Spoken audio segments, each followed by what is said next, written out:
there is a growing concern from a cross-section of Ugandans that activities of homosexuality are penetrating the country, especially among the youth in schools. Presiding over January Rumu Day in Kitugumu in northern Uganda yesterday, President Yoweri Museveni openly condemned the vice and called on all Ugandans to support efforts of fighting it. I want to congratulate the Ugandan believers for rejecting homosexuality. Today, State Minister for Industry David Bahati, who is also a renowned anti-homosexuality champion, has re-echoed the President's stand on the matter. Homosexuality is something against our values as a country.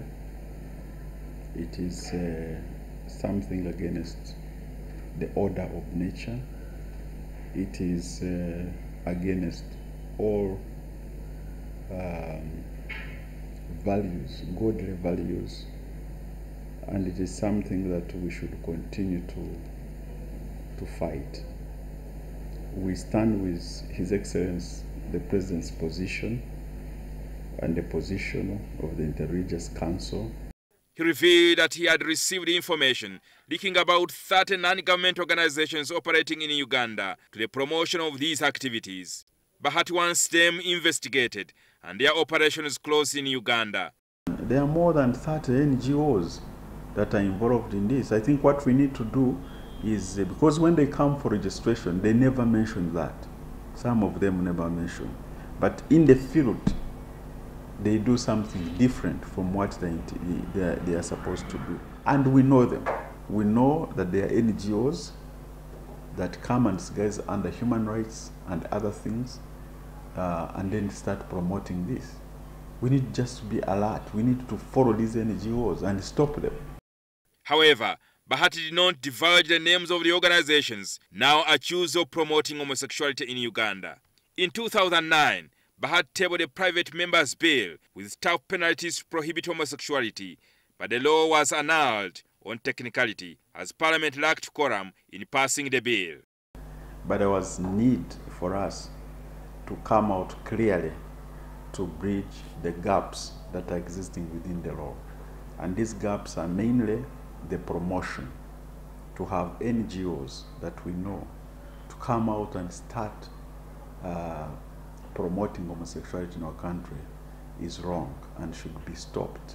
The Ndora West Member of Parliament now says he will support all efforts by either government or a private member to reintroduce the anti-homosexuality bill to curtail activities of homosexuals in Uganda. I'm not a private member, I'm part of government. But if government decides that we have got to bridge these gaps within the law, then we'll identify the responsible department in government to champion that. But also, if a private member comes up to process the bill like I did in 2009, then Parliament, working together with government, can also process and bridge the gaps especially of promotion. Last week, the Archbishop of the Church of Uganda, Dr. Stephen Kazimba Mugalu, threatened to cut ties with the Church of England for endorsing homosexuality in the church. Dr. Kazimba Mugalu was backed up by the Interreligious Council, who called for the reintroduction of the anti-gay law in Parliament. That our younger people have been lured into homosexuality with the promise of money, property, and a better future. The teachers are being compromised. They have infiltrated even the judiciary. They have infiltrated the security, the IDP camps. So we are not safe at all. Several members of Parliament have also come out to back the anti-gay bill and would like to see it expeditiously passed in order to deal with the problem, especially among the young people. We should be talking about when are we passing this, because the fact is the vice is here and it is dangerous, it is spreading like wildfire. Much as there is a penal code, there is some gap and lacuna legally. That's why you heard that it was squashed on a technicality. Likewise, if you are even to get these culprits, you will lose it on that kind of, but when there is law and the law is followed, you will not lose anything. So it will help. But what can we do as legislators? Let us bring a law. Let us tighten. Let us make laws that really defend. The same thing, I'll go back, defend our culture and morals.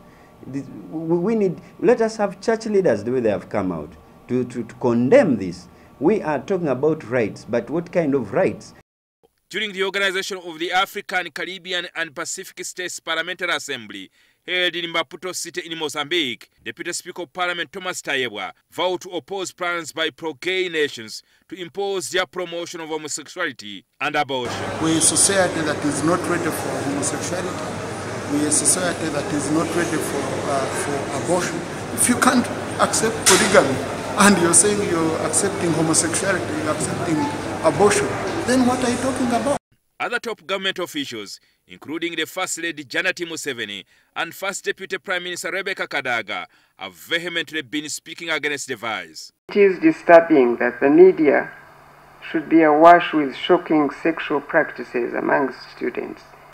The vulnerable groups like LGBTI community. This is not our priority. I'm sorry. It's not our priority. Yes. So we're not looking at working with that issue.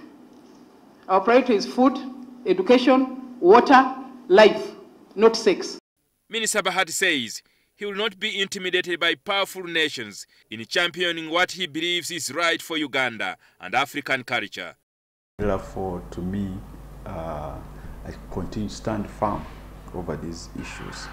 To stand firm because I know it is wrong to promote homosexuality, is wrong to lure our children into a practice that we know that is dangerous for them. Jingo Francis, NTV.